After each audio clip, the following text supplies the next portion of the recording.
90% ছাত্র ট্রিকটি ভুলে যায়। আপনি কি পারবেন কর্ণ সংখ্যা বের করতে?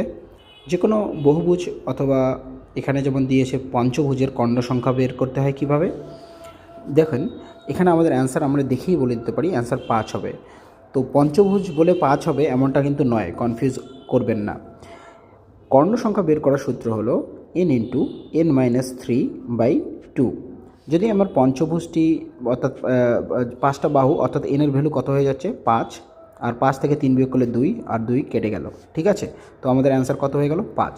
ওকে, তো এবার যদি চতুর্ভুজের বের করতে চান তাহলে 4 বিয়োগ 3 ডিভাইডেড বাই 2, তো 4 আর 1/2, দ্যাট ইজ 2। তো আয়তক্ষেত্র বর্গক্ষেত্র তো দুটোই কর্ণ, তাই না? তো আমাদের সঠিক অ্যান্সার কোনটি হয়ে গেল?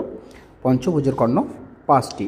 ওকে, এই ধরনের আরও সুন্দর ভিডিও পেতে, ম্যাথের শর্টকাট জানতে আমাদের চ্যানেল ম্যাথ ইজিফাইডে সাবস্ক্রাইব করুন।